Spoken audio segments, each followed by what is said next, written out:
ঘুচাই একদম পেটত মাৰি পেলাই তাত খাদ্য নালি পেটৰ অৱস্থা বেয়া কৰি দিলে বমি হ'ল কেজুৱেলিটি আনিলে কেজুৱেলিটি আনি কিনি ইয়াক চাৰ্জাৰীত এডমিট কৰিলে এডমিট কৰাৰ পাছত দৰৱ পাতি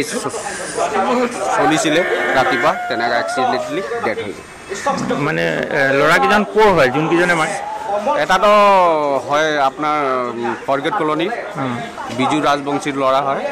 বাকীকেইটা ল'ৰাৰ নাম নাজানো মই দেখাও নাই খালি শুনিছোঁ 12টা ল'ৰা আছিলে লগত মানে কিবা পিছত ই ঘৰত মানে কেতিয়া গম পালে সি দুখ পালে বুলি এটি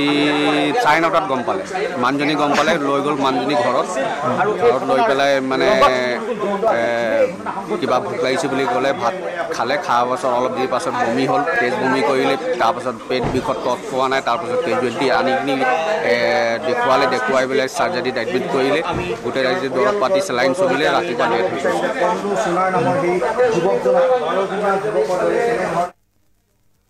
আৰু ডিব্ৰুগড়ত চাঞ্চল্যকৰ ঘটনা এজন যুৱকক মৰিয়াই হত্যা উদণ্ড যুৱকলৈ মৰিয়াই হত্যা কৰিলে এজন যুৱকক আৰু এই মুহূৰ্তত আমি সবিশেষ জানিবৰ বাবে আমি সংযুক্ত হৈছোঁ ফোনত সংযুক্ত হৈছোঁ আমাৰ জ্যেষ্ঠ সাংবাদিক প্ৰাঞ্জল গগৈৰ সৈতে হয় প্ৰাঞ্জল গগৈ আপোনাৰ কাষলৈ আহিছোঁ যিটো ডিব্ৰুগড় মানুহজন ৰাতিপুৱা খাই বৈ কামৰ কাৰণে ওলাই গৈছিলে তেতিয়া অলপ দেৰি পিছত শুনিছোঁ মানুহজন পেট বিষত মানে আঘাত হৈ এইটো আপোনাৰ আলুবাৰী গেটৰ ওচৰত বহি আছে তেতিয়া ল'ৰা এজনে আহি মেলি মোক ক'লে যে বাইদেউ আপোনাৰ মানুহজন পেট বিষত তাত বহি আছে তেতিয়া মই ঘৰত লৈ আহিলোঁ মানুহজনক লৈ অহাৰ পিছত মই সুধিলোঁ কি হ'ল কৈছে ঝেং হ'ল বুলি ক'লে ঝেং হোৱাৰ পিছত মোক কৈছে কিবা খাব আছে তো দে খাবলৈ দিলোঁ খাব দিয়াৰ পিছত তাৰ তেজ বমি হ'ল তেজ বমি হোৱাৰ পিছত আৰু সি বিষত আৰু পেট বিষত থাকিব পৰা নাই তাৰপিছত মই লৈ আহিলোঁ কেজুৱেলিটিত এডমিট কৰিলোঁ কেজুৱেলিটিত এডমিট কৰাৰ পিছত আপোনাৰ এইটো আল্ট্ৰাচাউণ্ড এক্সৰে ব্লাড টেষ্ট এইবিলাক কৰিব দিলে কৰি মেলি আপোনাৰ এইটো চাৰ্জাৰীত এডমিট কৰিলোঁ চাৰ্জাৰীত এডমিট কৰাৰ পিছত আপোনাৰ 4টা বজাত আজি ৰাতিপুৱা 4টা বজাত ঢুকালে আৰু মোৰ দুটা সৰু সৰু ল'ৰা ছোৱালী আছে এটা আপোনাৰ 7 মাহৰ এটা আপোনাৰ 5 বছৰৰ ছোৱালী মোৰ মানুহজনে মোক কমাই কৰি খুৱাইছিলে মোক আৰু খোৱা মানুহ কোনো নাই এতিয়া মোক কমাই কৰি কোনে খুৱাব এতিয়া মোক আৰু আৰক্ষীচকীৰ পৰা আৰু আপোনালোকৰ পৰা কিবা এটা আৰু সহায় লাগে ইমান দীপজ্যোতি ৰাজবংশী বোলাৰ ল'ৰাজনে মোৰ মানুহটোক আঘাত কৰি মাৰি পেলালে পেটত লাতে ঘুচাই মাৰিছে আৰু তাৰ লগত 11টা ল'ৰা আছিলে দোকানৰ ভিতৰত আপোনাৰ সোমাই কিনে মাৰিছে আলুবাৰী আপোনাৰ দোকান এখন আছে গৌতম বোলা দোকান তাৰ সন্মুখতে দোকান আছে তাতে সোমাই কিনে মাৰিছে মোৰ মানুহজনক এই আছিল তমলু সোণালৰ পত্নী আৰু যেহেতু ডিব্ৰুগড়ত এক চাঞ্চল্যকৰ ঘটনা সংঘটিত হৈছে এজন যুৱকক মৰিয়াই হত্যা আৰু এডল উদণ্ড যুৱকৰ আক্ৰমণৰ বলি হৈছে এজন যুৱক নিহত যুৱকজনৰ নাম তুমলু সোণাৰ বুলি জানিব পৰা গৈছে আৰু তেখেতৰ বয়স 24 বছৰ আৰু ডিব্ৰুগড়ৰ আলুবাৰীত সংঘটিত হৈছে এই ভয়ানক ঘটনা 10-11 জনীয়া এডল যুৱকৰ আক্ৰমণত মৃত্যু ঘটে তুমলু সোণাৰ নামৰ যুৱকজন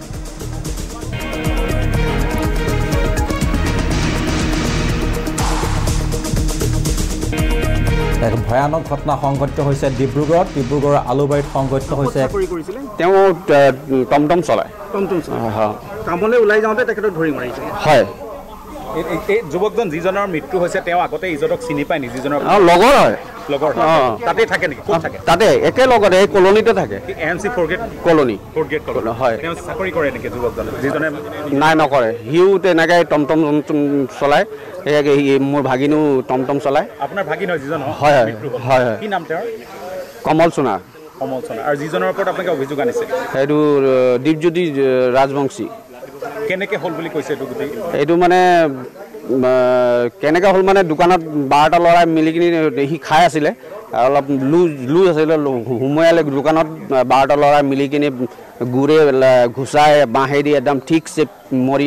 মৰিয়াই মেলি যেতিয়া ফ্ৰেকচাৰ হৈ গ'ল তেতিয়া সিহঁতি ল'ৰাকেইটা পলাই দিলে কোনোবাই খবৰ দিলে তাৰ মানুহজনীক 9:30 আহি কিনি লৈ গ'ল ঘৰত লৈ যাওঁতে ভোক লাগিছে বুলি ক'লে কিবা এটা খালে খোৱা অলপ দেৰি পাছত বমিটিং হৈ গ'ল তেজ বমি হোৱাৰ পাছত অলপ দেৰি পাছত পেট বিষত তত নাপাই কিনি তাৰ পাছত কেজুৱেলিটি লৈ আনিলে কেজুৱেলিটি আনি পেলাই চাৰ্জাৰীত এডমিট কৰিলে ৰাতিটো দৰৱ চেলাইনবিলাক চলিলে ৰাতিপুৱা 4টা বজাত ডেথ হৈ গ'ল কিবা আছিলে নেকি তেওঁলোকে একে লাইনৰ বুলি কৈছে কিবা হ'ব লাগে লগৰ ভিতৰতো তেনেকৈ কেতিয়াবা হৈয়ে যায় সেইটো বুলি মানুহ মাৰিব লাগে নেকি 200 মাৰ কিবা ভুল কৰিছে 200 মাৰি দে মানুহ মাৰি পেলাব নালাগে না তাক জীয়াব নোৱাৰে যদি মাৰি পেলাবলৈ তাৰ হক নাই ন তাক যেনে হ'লে তাক মানে তাক জেল হ'ব লাগে তাক আৰু এই ঘটনা সন্দৰ্ভত আমি সবিশেষ জানিবলৈ আমি সংযুক্ত হৈছোঁ আমি আমাৰ জ্যেষ্ঠ সাংবাদিক ৰিপুঞ্জয় দাসৰ সৈতে হয় ৰিপুঞ্জয় দাস যিহেতু ডিব্ৰুগড়ত এক লোমহৰ্ষক ঘটনা সংঘটিত হৈছে এক মৰ্মান্তিক ঘটনা সংঘটিত হৈছে উদণ্ড যুৱকে এজন যুৱকক আক্ৰমণ কৰি ইতিমধ্যে নিহত কৰিছে আপুনি শেহতীয়া তথ্য কি জনাব এই মুহূৰ্তত হয় ৰিপুঞ্জয় দাস হয় এই এক বৰ আচৰিত আৰু বৰ চাঞ্চল্যকৰ হত্যাকাণ্ড সংঘটিত হৈছে আমাৰ হাতত পৰা তথ্যমতে আৰু আমি শেহতীয়াকৈ ডিব্ৰুগড় সদৰ থানাৰ যি OC যি আৰক্ষী ভাৰপ্ৰাপ্ত বিষয়া সদৰ থানাৰ ৰাজু বাহাদুৰ চেত্ৰী তেখেতৰ লগত যোগাযোগ কৰিছিলোঁ তেওঁ বৰ আচৰিত কথা এটা আমাক জানিবলৈ দিলে সেয়া হ'ল যে এতিয়ালৈকে তেওঁলোকে হেনো কোনো ধৰণৰ পৰিয়ালৰ ফালৰ পৰা যি যাক হত্যা কৰা হৈছে তেওঁৰ পৰিয়ালৰ ফালৰ পৰা কোনো ধৰণৰ FIR পোৱা নাই যি কি নহওক এই এক যথেষ্ট জঘন্য হত্যাকাণ্ড আৰু আমি এতিয়ালৈকে সংগ্ৰহ কৰা তথ্যমতে এই হত্যাকাণ্ডৰ আচলতে অলপ পুৰণি আগৰ পুৰণা তেওঁলোকৰ মাজত কিবা কথাত শত্ৰুতা আছিলে আৰু সেইটো লৈ কালি চেক চাই তেওঁক এনেধৰণে প্ৰথমে নিশংসভাৱে তেওঁৰ ওপৰত অত্যাচাৰ কৰা হওক শাৰীৰিকভাৱে অতি বেয়াকৈ মাৰপিট কৰা হৈছে যথেষ্ট তেওঁক মানে বেয়া ধৰণে মানে মাৰপিট কৰি তাৰপিছত তেওঁক যেতিয়া মেডিকেল কলেজত ভৰ্তি কৰোৱা হৈছে আৰু পুৱতি নিশা তেওঁৰ মৃত্যু হৈছে ই এক সঁচাকৈ ডিব্ৰুগড়ৰ নিচিনা জেগাত ডিব্ৰুগড় আৰু ঘটনাস্থলীৰ স্থান হ'ল ডিব্ৰুগড় ঠিক অসম চিকিৎসা মহাবিদ্যালয়ৰ পিছফালে আলুবাৰী বুলি ঠাই এডোখৰ আছে তাৰ সেইখিনি জেগাত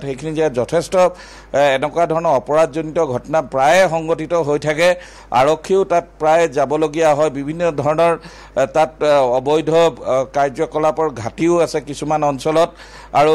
বেৰ প্ৰপাৰ নোহোৱা প্ৰপাৰ পোহৰৰ ব্যৱস্থা নোহোৱাৰ কাৰণে এনেকুৱা ধৰণৰ ঘটনা দিন পোহৰতে হ'ব পালে আৰু যাৰ কাৰণে এনেধৰণৰ এক 24 বছৰীয়া যুৱক তেওঁৰ মৃত্যু হ'ব লগা মৃত্যুমুখত পৰিব লগা হ'ল আৰু যিহেতু আমি আৰক্ষীৰ লগত ইতিমধ্যে যোগাযোগ কৰিছোঁ যদিও বা তাৰ স্থানীয় ৰাইজে জনাইছে যে তেওঁলোকে বৰবাৰী থানা যি অসম চিকিৎসা মহাবিদ্যালয়ৰ ওচৰৰ যি আউটপোষ্ট যি বৰবাৰী আউটপোষ্ট তাত অলৰেডি তেওঁলোকে FIR দিছে বুলি কৈছে কিন্তু তথাপিও আৰক্ষী যি ডিব্ৰুগড়ৰ সদৰ থানাৰ ভাৰপ্ৰাপ্ত বিষয়া ৰাজু বাহাদুৰ চেত্ৰী তেখেতে আমাক অলপ আগতে জনাইছে যে এতিয়ালৈকে তেওঁলোকে হেনো কোনো ধৰণৰ FIR বা অভিযোগ দত্ত পোৱা নাই বা যিয়ে নহওক আৰক্ষীৰ তৰফৰ পৰা হেমাহি বুলি ক'ব পাৰি যাব কাৰণ কি তেওঁলোকে FIR পাওকে বা নেপাওকে এনেধৰণৰ এটা হত্যাকাণ্ড তাকো দিনৰ পোহৰত এনেধৰণে এজন ছাত্ৰ হুঠাম যুৱক তেওঁক যদি এনেধৰণে অত্যাচাৰ কৰা হয় আৰু তাৰ ফলত যদি লগে লগে মেডিকেলাইজড হয় AMC নিচিনা মেডিকেলত থাকিও তাত মানে ভাল সুবিধা প্ৰদান কৰাৰ পিছতো তেওঁ মৃত্যুমুখত তাৰমানে কি ধৰত তেওঁক অত্যাচাৰ কৰা হ'ল তাক সহজে অনুমেয় আৰু এই হত্যাকাণ্ডই ডিব্ৰুগড় চহৰ বা ডিব্ৰুগড় সময় লাভ থাকিব এই মতে মাতৃৰ প্ৰতিক্ৰিয়া আহিছে